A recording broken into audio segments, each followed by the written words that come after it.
there's different types of crypto. And let me just say, I'm a huge fan of crypto and its utility. I support Bitcoin, Ethereum, etc. But there's a lot of large-scale Bitcoin owners like the Winklevoss twins, etc., who have made significant donations in an effort to manipulate his perception of crypto to their benefit. And so I think that's the perfect example of him being transactional and can be manipulated. People trying to look at him as a good business person when he literally can't run his own businesses.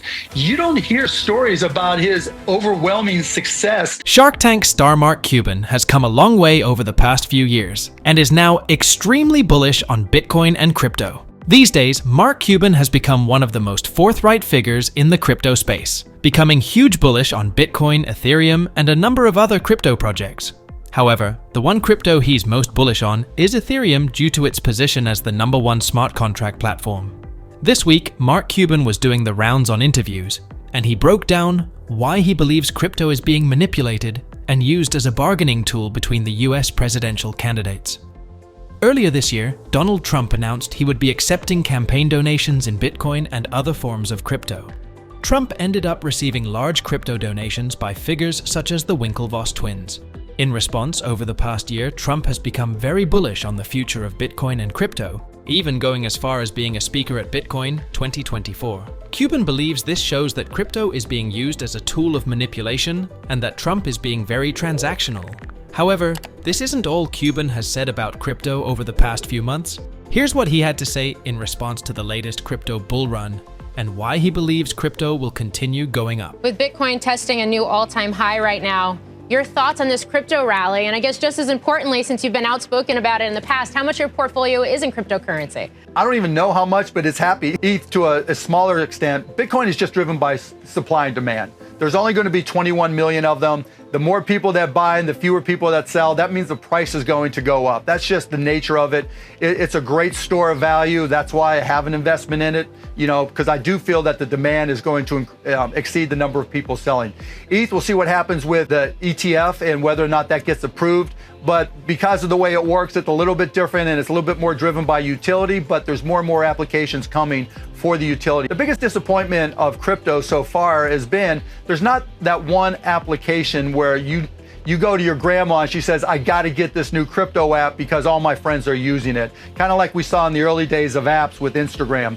We need that transitional application for crypto to be ubiquitous. But until then, just from an investment perspective, I'm investing in Bitcoin over gold all day, every day, and I've said that for years. So there's Cuban on why he's bullish Bitcoin and Ethereum and believes they will continue to go up. As he says, he's investing in Bitcoin over gold every day of the week. However, there's one thing holding crypto back from mass adoption: a killer app. Cuban believes the thing crypto needs to explode to the next level is an application that brings mainstream adoption.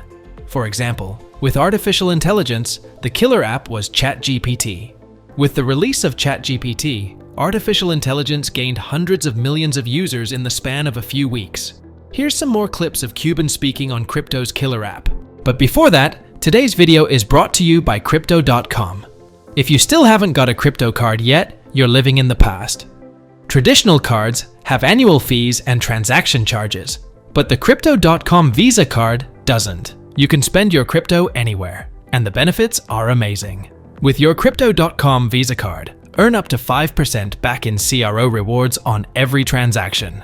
Enjoy 100% cashback on Spotify, Netflix, and Amazon as a new customer for 6 months. Get complimentary access to airport lounges with a sleek metal card. Crypto.com is giving a $25 sign-up bonus for Jamie Tree viewers. Here's how to get your $25 bonus and start earning up to 5% back. Download the Crypto.com app via the first link in the description or scan the QR code on screen. Sign up using our referral code nutty for an instant $25 bonus. After approval, here's how to get your Crypto.com card. In the Crypto.com app, first tap the Card tab on the navigation panel. Select your card tier based on the required CRO staking amount. I have a Ruby Red card. You need to lock up 400 USD of CRO for 180 days, which is then unlocked.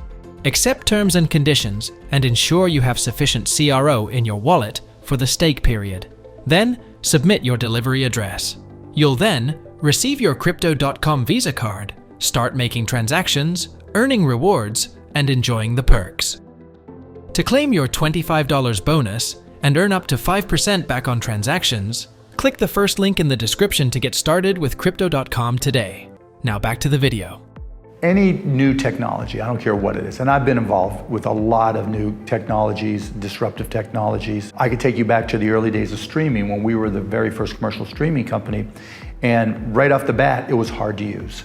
You know, if you think back to 1995 and you wanted to stream just audio, you had to have a subscription with an internet service provider. Then to make that work, you had to download a client which had a TCP/IP client. Then you had to download a streaming audio client, you know, and you had to have the right kind of modem. There were all these pieces that had to fit together. It was complicated.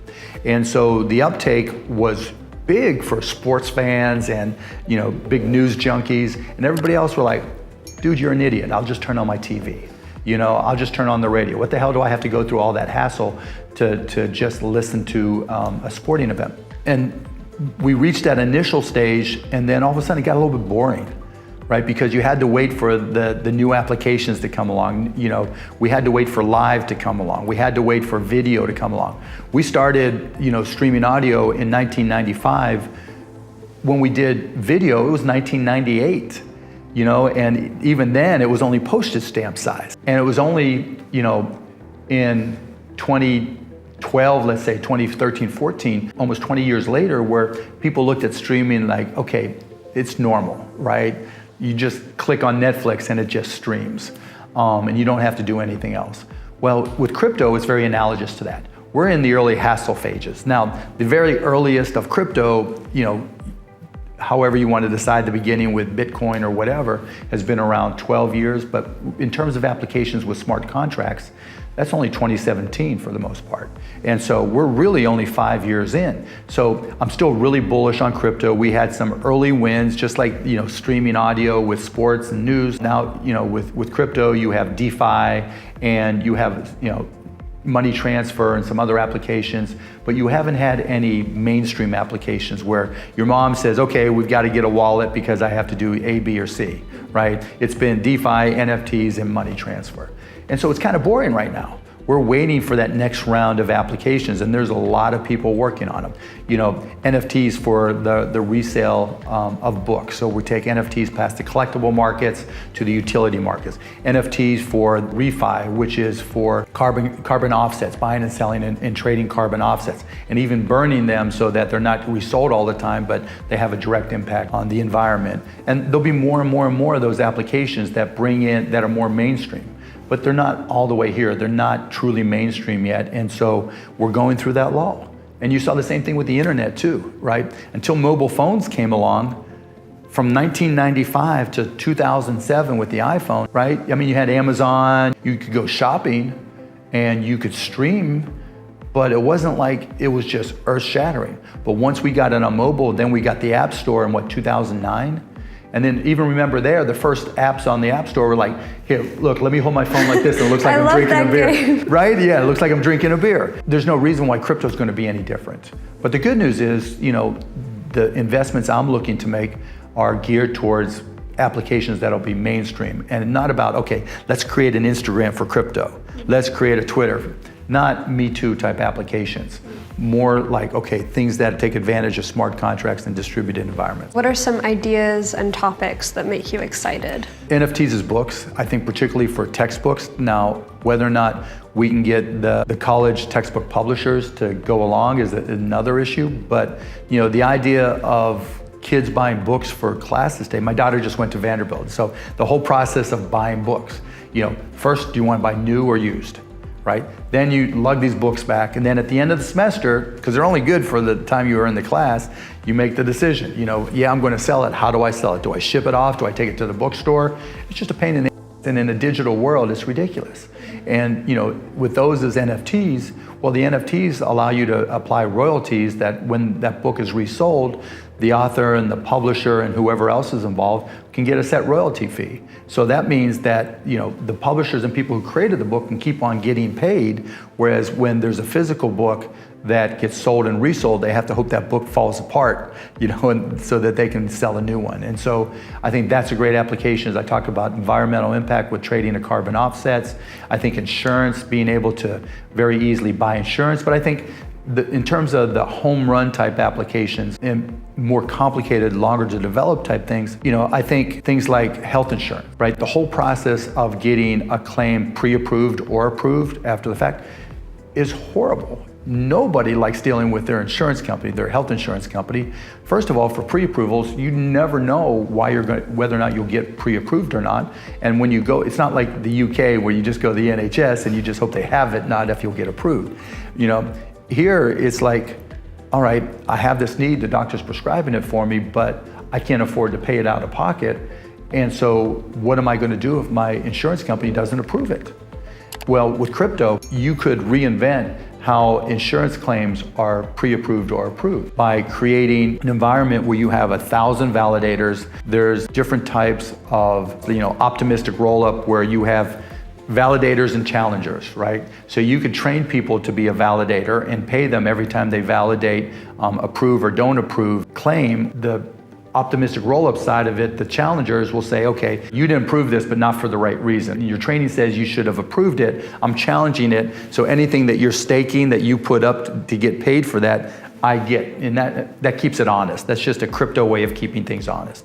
And so that type of application has scale, it has impact, and it's better in a decentralized, wide and flat organization than vertically integrated company like our traditional companies. And I know that's deep in the weeds, but that's the reality, right? You've got, any tech advancement, you've got to start. Steve Jobs had this great saying. He said, everything's a remix.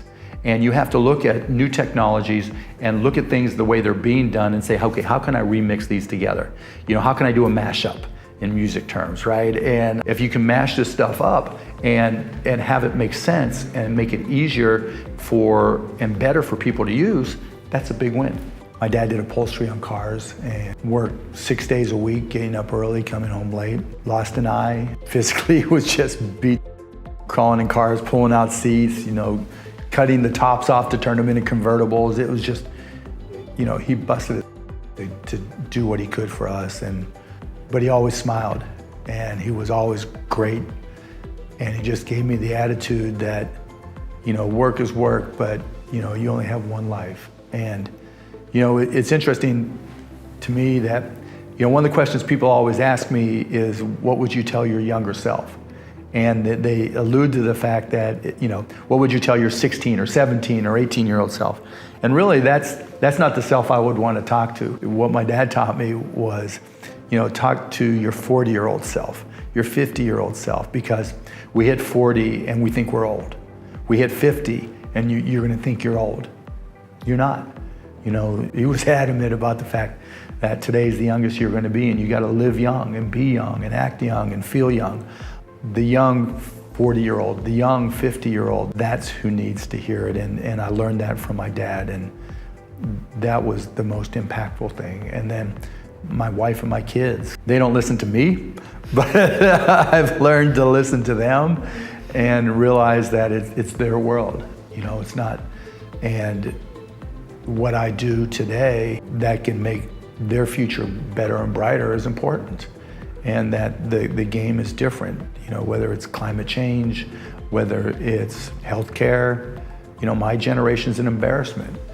Abby Hoffman was taking over college campuses or, storming buildings and taking over the president of the college's offices, and we were going to be the revolutionaries that changed the world. We turned into the people who watch TV news all the time and make all our decisions from watching newscasts. That's an embarrassment. I want to avoid that and try to fight that off and try to learn as much as I can from my kids. And I'll give you one quick example. I love to read. And I try to get my son, in particular my middle daughter, to read, and they're like, nah, we get it from video. And early on, I was adamant, and then one day my son, and my daughter has examples too, but my son started asking me Shark Tank questions. and he was asking me, why don't I do royalty deals?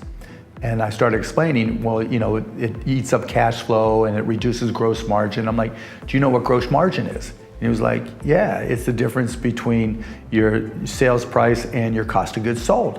I'm like, well, how did you, he was like 10 years old, 9, 10 years old. I'm like, how did you learn that? TikTok. And it made me realize that they weren't the one with the problem. I was the one holding on to things the way I did it, thinking that was the only way to do it. And I think that's what my kids are teaching me, that a lot of the things that, you know, my generation might look down on for my kids, they got it right and we got it wrong. So there you have it. Mark Cuban remains a major advocate for Bitcoin, Ethereum, and the broader crypto space. But he's clear that for crypto to truly take off, it needs a killer app, something like ChatGPT was for AI, that can bring crypto into the mainstream. His insights on how crypto is playing a role in the U.S. presidential race and his vision for the future of digital currencies show just how influential this space has become, not only in tech and finance, but also in politics. If you enjoyed this video, make sure to hit that like button, subscribe for more content, and let us know your thoughts on Cuban's take on crypto in the comments below. Thanks for watching, and we'll see you in the next one. Thanks again for watching, and I'll see you in the next one.